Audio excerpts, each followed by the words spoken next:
Hello guys.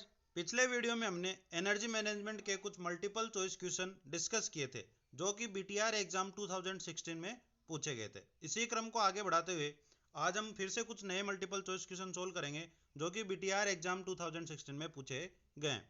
पहला आपका question है, the pay period is defined as the ratio of, भुगतान वापसी अनुपात को परिभाषित किया जाता है। तो ये आपका रेशियो होता है net investment to the net cash flow. तो इसका ऑप्शन आपका हो जाएगा correct option B, net investment to the net cash flow. Next आपका क्वेश्चन है, how we conserve energy in the agriculture sector, यानी कि एग्रीकल्चर सेक्टर में हम एनर्जी को कंजर्व कैसे कर सकते हैं। तो इसमें पहला ऑप्शन है मीटरिंग करके, दूसरा ट्रिकल इरिगेशन, ट्रिकल इरिगेशन का मतलब होता है बूंद बूंद सिंचाई, तीसरा है इफिशिएंट पंप मोटर्स, यानी कि हम एनर्जी इफिशिएंट मोटर्स का इस्तेमाल करके। तो इसका करेक्ट ऑप्शन हो जाएगा डी, ऑल ऑफ दीज। तो ये सभी इसके लिए सही है। तो इसका करेक्ट ऑप्शन क्या हो गया आपका डी। नेक्स्ट आपका क्वेश्चन है, energy conservation in the industrial sector can not be done, किससे नहीं किया जा सकता। इंडस्ट्रियल सेक्टर में एनर्जी कंजर्वेशन निम्न में से किससे नहीं किया जा सकता। तो इसमें पहला मीटरिंग, मीटरिंग से हम एनर्जी कंजर्वेशन करते हैं। दूसरा पावर फैक्टर इंप्रूवमेंट, या आपने पावर सिस्टम में पढ़ा है कि हम एनर्जी कंजर्वेशन करने के लिए या लॉस कम करने के लिए पावर फैक्टर इंप्रूवमेंट करते हैं। तीसरा एफिशिएंट मोटर्स, तो इसका इस्तेमाल भी हम एनर्जी कंजर्वेशन के लिए करते हैं ताकि हम एनर्जी एफिशिएंट मोटर्स का इस्तेमाल करेंगे तो लॉसेज अपने कम होंगे और कम एनर्जी में हमने को ज़्यादा आउटपुट देगा। तो इसका फोर्थ ऑप्शन है ओवरलोड।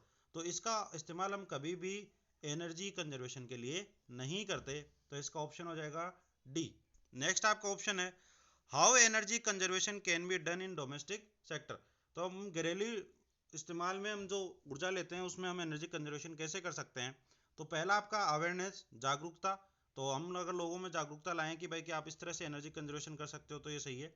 दूसरा है डिसिप्लिन, अनुशासन, यानी कि आप एक डिसिप्लिन लाइफ जीकर, यानी कि आपने पंखा ऑन किया तो उसको वापस बंद किया जब जरूरत नहीं थी। तो इसी तरह अगर आप डिसिप्लिन रोके भी उसको एनर्जी कंजर्व कर सकते हो। तीसरा एनर्जी इफिशिएंट डिवाइसेज, यानी कि जो हम बल्ब वगैरह, एलईडी वगैरह या फिर अपने टीवी वगैरह जो काम लेते हैं, यदि वो हम एनर्जी एफिशिएंट डिवाइसेज काम में लें तो हम एनर्जी कंजर्व कर सकते हैं। तो इसका ऑप्शन करेक्ट हो जाएगा डी, ऑल ऑफ दीज। इन सबसे हम एनर्जी कंजर्व कर सकते हैं। नेक्स्ट आपका ऑप्शन है, नेक्स्ट क्वेश्चन आपका, in general energy conservation can be done. यदि हम साधारणतः ऊर्जा संरक्षण की बात करते हैं तो इनमें से किसके द्वारा किया जा सकता है। तो मोटिवेशन से कर सकते हैं, अवेयरनेस से कर सकते हैं, एनर्जी कंजर्वेशन प्रोग्राम हम लगा सकते हैं जिससे लोगों में जागरूकता है। तो इसका करेक्ट ऑप्शन होगा D, all of these. Next आपका क्वेश्चन है, which of these is the largest combustion production of fossil fuels. तो आपके जो फ्यूल्स होते हैं उनके जो जलने पर जो सबसे ज्यादा प्रोडक्ट बनता है वो कौन सा बनता है आपका कार्बन डाइऑक्साइड। लगभग 80% तक आपका जो भी प्रोडक्ट आप जलाते हो तो उसके बाद जो आपका फॉसिल फ्यूल्स गैस निकलती हैं उनमें सबसे ज्यादा होती है आपकी कार्बन डाइऑक्साइड। नेक्स्ट आपका, which of these is an air pollution control device. तो निम्न में से कौन सी ऐसी डिवाइस है जिससे हम एयर पोल्यूशन को कंट्रोल करते हैं। तो इसमें फैब्रिक फिल्टर भी काम में आता है, बैग हाउस भी काम में आता है, बैग फिल्टर भी काम में आता है। तो इसका करेक्ट ऑप्शन हो जाएगा D, all of these. Next आपका क्वेश्चन है, which of these is a device that remove the suspended dust particles. तो इनमें से कौन सा ऐसा है जो डस्ट पार्टिकल्स को रिमूव करता है। तो इसमें आपने पढ़ा था कि पावर एनालाइजर और एनर्जी मीटर जो है वो आपका एनर्जी कंजर्वेशन के काम में आते हैं, एनर्जी ऑडिट करने के काम में भी आते हैं। तो इसमें नेक्स्ट आपका ऑप्शन है इलेक्ट्रोस्टैटिक प्रेसिपिटेटर। जो ये आपका इलेक्ट्रोस्टैटिक प्रेसिपिटेटर है, इससे हम क्या करते हैं, डस्ट पार्टिकल्स को रिमूव करते हैं, सस्पेंडेड डस्ट पार्टिकल को रिमूव करते हैं। तो करेक्ट आपका ऑप्शन हो जाएगा सी। नेक्स्ट आपका क्वेश्चन है, a natural process that heats the earth surface. तो निम्न में से कौन सा एक नेचुरल प्रोसेस है जो क्या करता है, अर्थ के सरफेस को हीट करता है। तो ये आपका है ग्रीन हाउस इफेक्ट। वैसे आपका ग्लोबल वार्मिंग भी आपका टेम्परेचर बढ़ाता है, लेकिन ये अर्थ की सरफेस से ऊपर का टेम्परेचर बढ़ाता है। और दूसरी बात कि इसमें जो मेन रोल होता है वो हमारा यानी कि ह्यूमन का होता है। नेक्स्ट आपका क्वेश्चन है, what are the main pollution of acid rain, main pollutants of acid rain, acid fog और एसिड स्नो। तो इनका जो होता है वो आपका होता है SO2 और NO, यानी कि सल्फर डाइऑक्साइड और नाइट्रोजन ऑक्साइड। ये दो मेन कंटेंट होते हैं आपके एसिड रेन के, तो इसका करेक्ट ऑप्शन आपका हो जाएगा बी एंड सी। नेक्स्ट आपका क्वेश्चन है what is the full form of FGD। तो FGD की फुल फॉर्म क्या होती है एनर्जी मैनेजमेंट के हिसाब से। तो आप इसका देखोगे तो इसका करेक्ट ऑप्शन होगा डी, फ्लू गैस डीसल्फराइजेशन। यानी कि जब आप किस एनर्जी प्रोडक्ट प्रोड्यूस करते हो थर्मल के द्वारा या किसी और प्लांट के द्वारा, तो उसमें से जो गैसेज निकलती हैं, जो फ्लू गैसेज निकलती हैं, उनमें सल्फर की मात्रा ज़्यादा होती है, तो हम उसको क्या करते हैं डीसल्फराइजेशन करते हैं। तो उसको हम कहते हैं फ्लू गैस डीसल्फराइजेशन, जिसको शॉर्ट में लिखते हैं FGD। नेक्स्ट आपका क्वेश्चन है what is the full form of SCR। तो SCR आपने पढ़ा है, जो आपने SCR पढ़ा है सिलिकॉन कंट्रोल रेक्टिफायर, लेकिन हमें बताना है एनर्जी मैनेजमेंट के एक्सेप्ट में।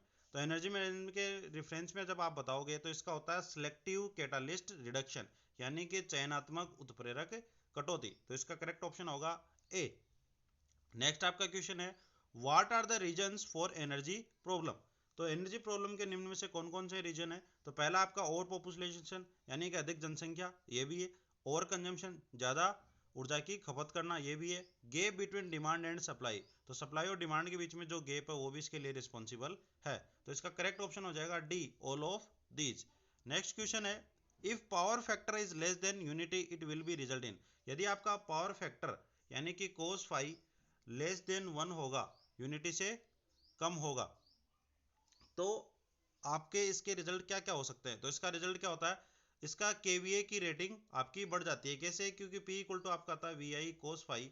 तो यहाँ से अगर आप VI निकालोगे जिसकी यूनिट होती है केवीए, तो हो जाएगा P divide by cos phi. अब आपका पावर फैक्टर यदि यूनिटी से कम है तो ये ओवरऑल वैल्यू क्या आएगी, ज़्यादा आएगी।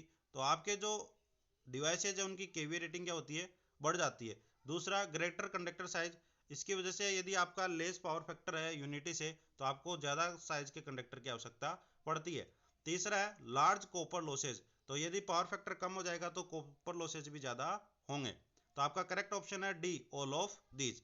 लास्ट और क्वेश्चन आपका है which of the following is renewable resources. तो रिन्यूएबल रिसोर्सेज कौन सा आपका, तो आप जानते हो कि रिन्यूएबल रिसोर्सेज जिनको आप बार बार इस्तेमाल कर सकते हो, जो ना खत्म होने वाले हो, तो ये आपका है सोलर एनर्जी। तो इसका करेक्ट ऑप्शन है सी। तो धन्यवाद, आज के लिए इतना ही, फिर मिलते हैं नेक्स्ट वीडियो में।